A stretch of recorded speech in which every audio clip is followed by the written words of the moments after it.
ब्रह्मा गुरुर्विष्णु गुरुर्देव महेश्वर गुरुर्साक्षात् परब्रह्म तस्मै श्री गुरवे नमः। नारायणं नमस्कृत्यं नरं चैव नरोत्तमं देवीं सरस्वतीं व्यासं ततो जयमुदीरयेत्।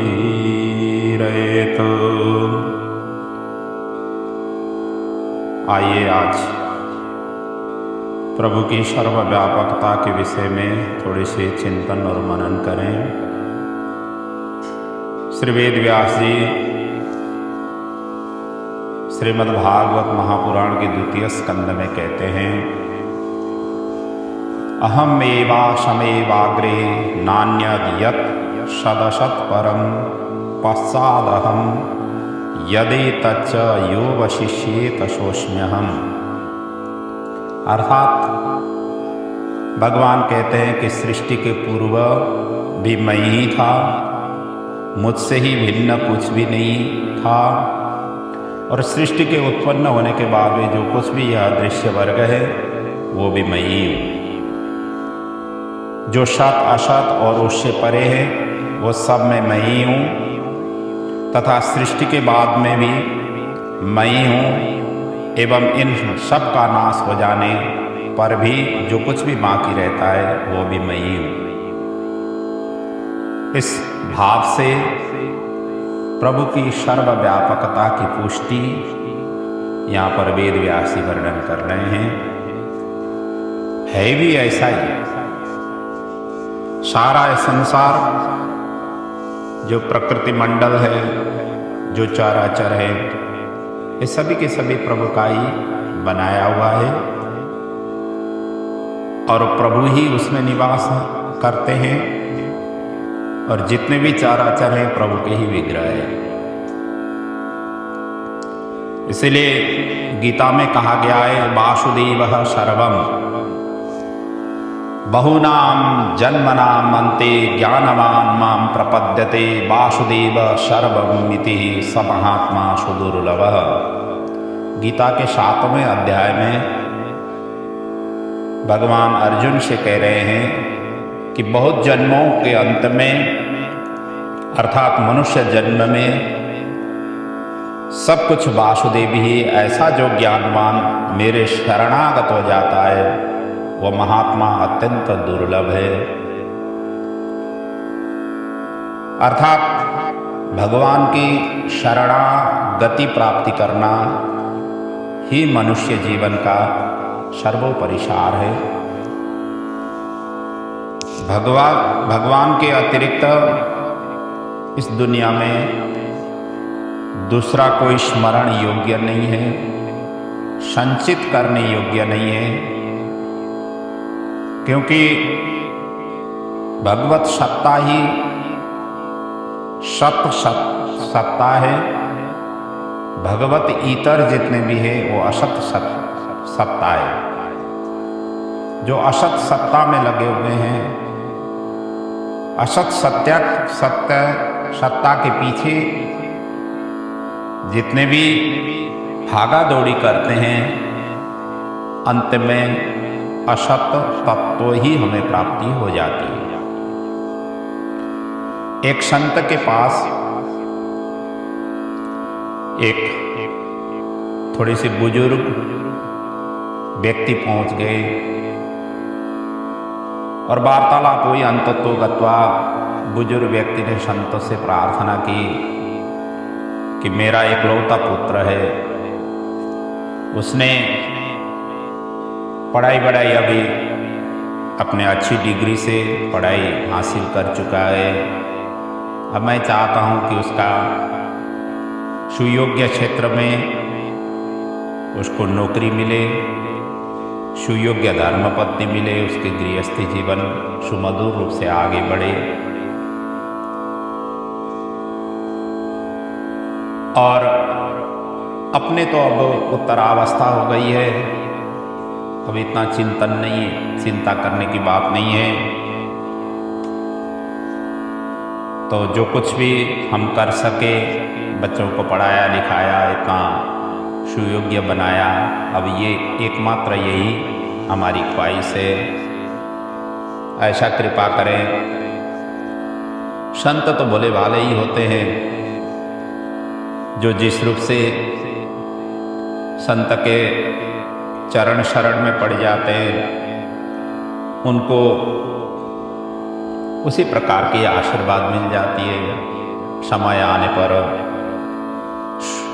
सुयोग्य सुपुत्र के लिए सुयोग्य नौकरी भी उसको प्राप्त हो गई और सुयोग्य घर से उनकी शादी विवाह हो गई। कुछ समय व्यतीत हो गया और उस धर्मपत्नी के द्वारा 2 संतानें भी सुयोग्य प्राप्त हुए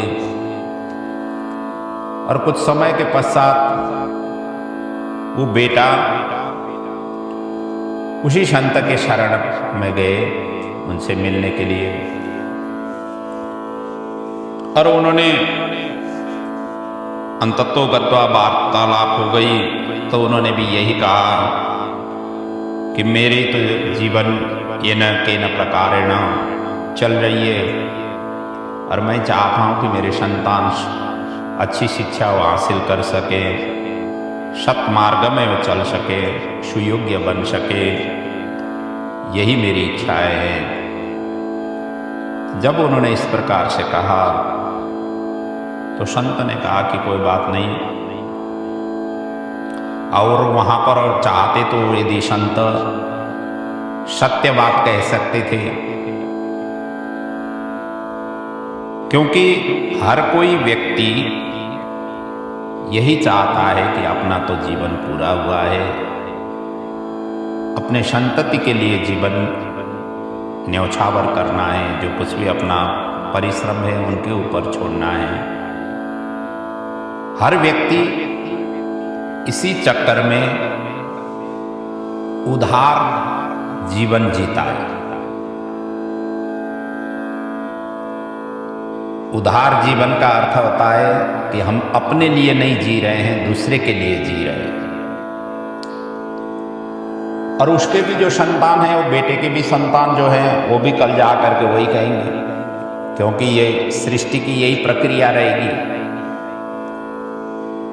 जो बुजुर्ग हैं उनका कर्म क्षेत्र पूर्ण हो जाता है और जो भावी पीढ़ी है उनका कर्म क्षेत्र में आगमन होता है।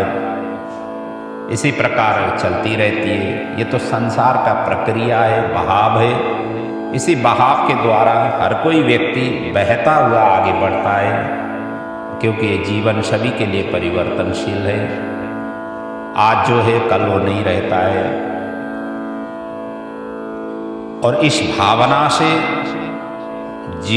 जीने की कला तो ठीक है, लेकिन इस भावना से ही हम सभी प्राणी अपने समय को व्यतीत कर रहे हैं, समय को इस तरीके से आगे बढ़ा रहे हैं। हम जैसी शिक्षा आने वाले पीढ़ियों को प्रदान करते हैं, वही शिक्षा ही आगे जा करके उनको भी मिलती है। जैसे गेहूं जहां बोया हुआ है, बाद में जाकर के गेहूं की ही वहां पर खेती होगी। आम की बगीचे में आम ही फलेंगे, अमरूद की बगीचे में अमरूद ही फलेंगे, अंगूर की बगीचे में अंगूर ही फलेंगे। और इतना विश्वास होते हुए भी हम दूसरे को विश्वास दिलाने के लिए कहते हैं ये गेहूं खेती हो रही है, हालांकि वहां पर गेहूं नहीं दिखाई देता है, अभी पौधा ही है। ये आम की बगीचा है, हालांकि वहां पर आम का कोई भी गुठली आपको दिखाई नहीं देता है, क्योंकि सीजन के आने पर आम उसमें लगने वाले हैं। अमरूद की उसी प्रकार की अमरूद की ये बगीचा है, हालांकि वहां पर अभी अमरूद निकले नहीं है। तो हम इस तरीके से मानते हुए चलते हैं। इसलिए प्रभु का जो स्वरूप है उसी प्रकार की ही है। पहले भी वही थे अभी भी वही हैं और आगे भी वही रहेंगे। जैसे आम की बगीचे में पहले भी आम का पौधा वहां पर बोया गया, बाद में वो फसलें जैसे जैसे निकली आम की ही निकलती गई, और आगे भी आमिर का ही विस्तार होगा। तो प्रभु का भी इसी तरीके से हमें इस सृष्टि की प्रारंभ में भी वही थे, आज भी इसी प्रकार वही है, आगे भी वही रहेंगे।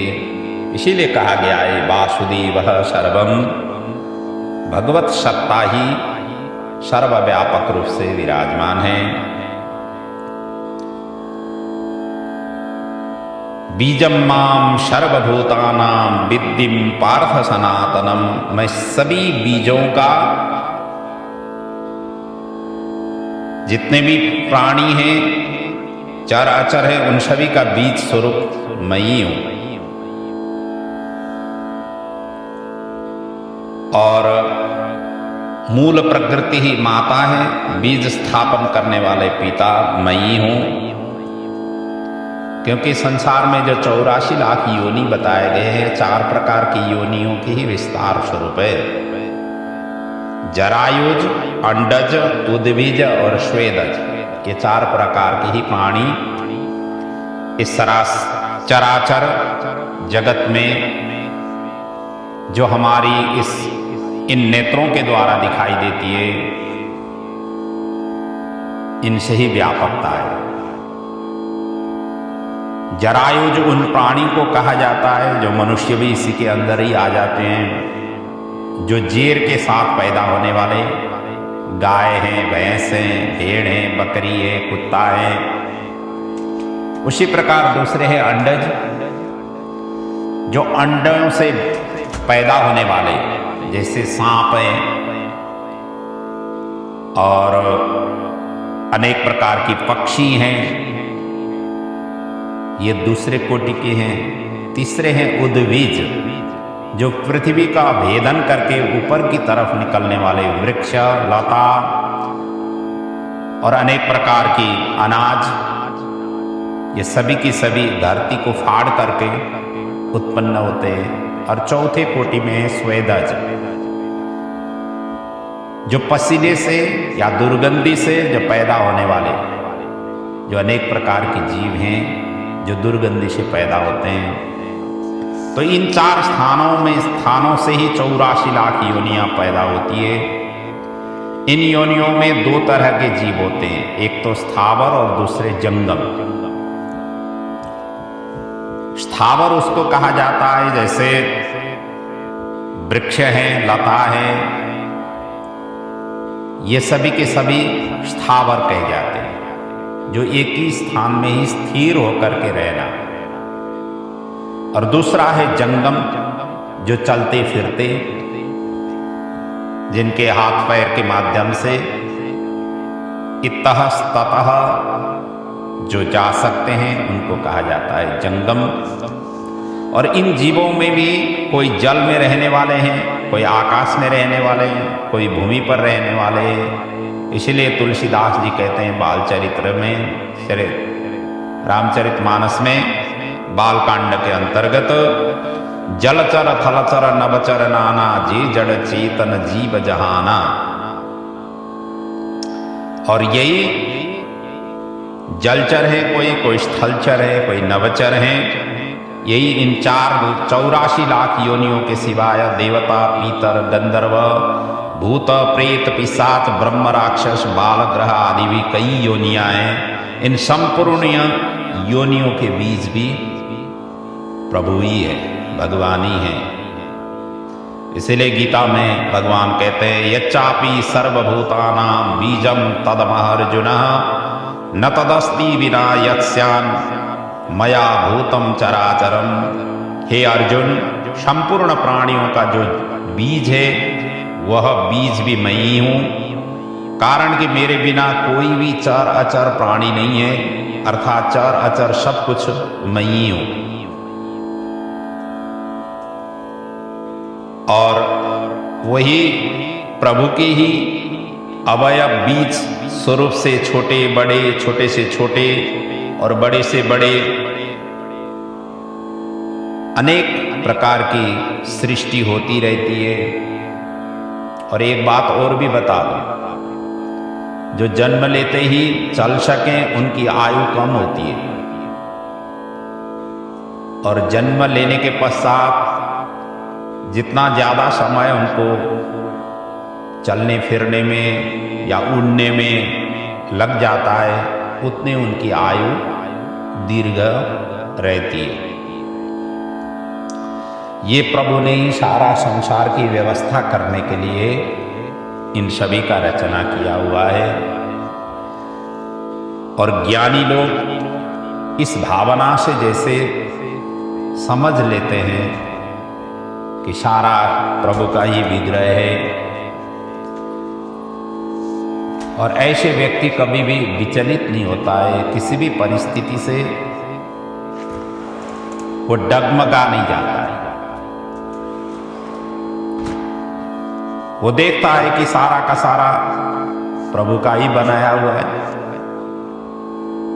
और होना भी यही चाहिए।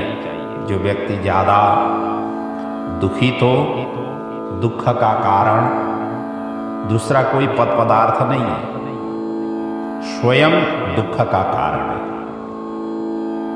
और कोई सुखी होता है या सुखी होना भी कोई दूसरा कोई कारण नहीं है, वो खुद ही है। क्योंकि जिसको हम प्रश्रय दे देते हैं वही हमारे इस इंद्रिय के माध्यम के द्वारा हमें उस क्षेत्रों के लिए प्रोत्साहित करती है। तो इसलिए सुख और दुख ये मानव सिर्जित है, और मानव सिर्जित ही नहीं है, जितने भी प्राणी हैं वो भी सभी के अंतर्गत भी ये दुख और सुख रहती ही है। हमें लगता है कि हम मनुष्य ही सुख और दुख को अनुभव करते हैं, ऐसा नहीं। सभी प्राणी सुख और दुख को अनुभव करते हैं। इसलिए सभी के सभी प्रति प्रभु का ही विग्रह है, इस भावना से हमें व्यवहार करें तो अपने अंदर की जो प्रभु का जो स्वरूप है वो जागृत हो जाती है। कहते हैं ना तुलसीदास जी, निज प्रभु मई देख ही जगत के ही सन करहि विरोध। सारा संसार ये प्रभु का ही विग्रह है।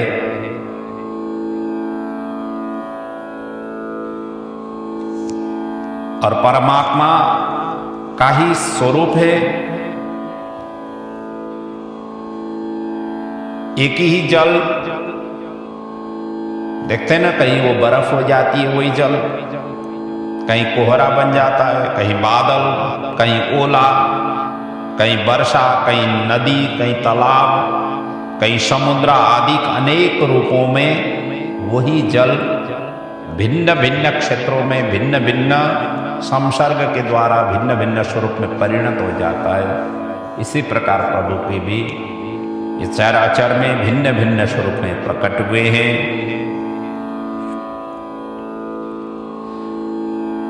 और इस तरीके से जो सोच सकता है या जिसकी इस प्रकार की दृष्टि अपने अंदर में ले आ सकता है, वही व्यक्ति सर्वव्यापकता प्रभु की चिंतन कर सकता है। नहीं तो व्यक्ति कहीं भी किसी भी तरीके से भी आगे बढ़ने के लिए कोई भी साधना, कई प्रकार की साधनाएं हैं, उन साधनाओं के प्रति नहीं तो आगे बढ़ नहीं सकता है। क्योंकि साधना बढ़ने के लिए सर्वप्रथम या तो समस्त चर अचर प्रभु का ही स्वरूप जो देख सकता है, अनुभव कर सकता है, वही व्यक्ति ही आगे बढ़ सकता है, वही व्यक्ति ध्यानी, ज्ञानी, योगी, तपी, जपी बन सकता है। और ऐसे ही व्यक्ति किसी के ऊपर वो विभेद नहीं रखता है। मनुष्य की तो बात ही छोड़ दीजिए, पशु पंक्षी के ऊपर में भी वो विभेद नहीं रखता है। कहते हैं ना, विद्या विनय संपन्ने ब्राह्मणे गविहस्तिनि सुनिश्चैव स्वपाकी च पंडिता समदर्शिना। जो विद्वान है वो समदर्शी होते हैं। वो तो महात्मा लोग विद्या विनय से युक्त ब्राह्मणों में जो प्रभु का स्वरूप देखते हैं, वही चांडालों में, वही गाय में, हाथी में, कुत्ते में, सभी के सभी प्राणियों में एक स्वरूप वही प्रभु का ही देख सकते हैं। उनकी दृष्टि सर्वव्यापकता होती है। और यही शिक्षा सुखदेव जी ने सर्वप्रथम परीक्षित जी महाराज जी को भागवत के द्वितीय स्कंद में उनको प्रदान किया। प्रभु की विराटमय स्वरूप का उन्होंने व्याख्या की, ताकि उनको ये लगे कि सर्वत्र जिधर वो देखे उधर ही प्रभु का ही स्वरूप देख सकें। जब तक ये सर्वव्यापकता की दृष्टिकोण अपने अंदर में जागृत नहीं होगी, ये चेतना जब तक अंदर नहीं होगी, तब तक ही हम एक दूसरे के प्रति ईर्ष्या द्वेष भाव हमारे अंदर में जागृत होती रहती है और होती रहेगी। जब सर्वव्यापकता स्वरूप प्रभु का चिंतन जब अंदर में आ जाती है, तो हमें इन सभी नेगेटिव एक्टिविटीज जो भी हमारे मानस पटल में आ जाती है, जिनके द्वारा हम जिस कार्य के लिए आगे बढ़ना चाहते हैं, उस कार्य के लिए अवरोध हो जाती है और ये सभी के सभी समूल होकर के नष्ट हो जाती है। तो सर्वव्यापकतामय भगवान का ये स्वरूप है। सारा चराचर जितने भी हैं, ये सभी भगवान के ही बनाए हुए हैं। साधक को अपने जिस क्षेत्रों में साधना करनी है, उससे पहले ये भाव अपने अंदर में जागृत करनी जरूरी है कि सर्वव्यापक प्रभु का चिंतन करते हुए उस क्षेत्र में लगे तो अपने हाथों से पाप भी नहीं होगी, और अपने हाथों से जो भी कार्य होगी, जो मन से जो भी सोचना होगा, संकल्प जो भी करना होगा, वो भी सार्थक सिद्ध होगा। जब तक हम विभेद एक दूसरे के प्रति देखते हैं, तब तक ही ये सब चीज द्वैत भावना अपने अंदर में जीवित रहती है। जहाँ पर विभेद नहीं है, जहाँ पर विभेद का शून्यता प्राप्ति हो गई है,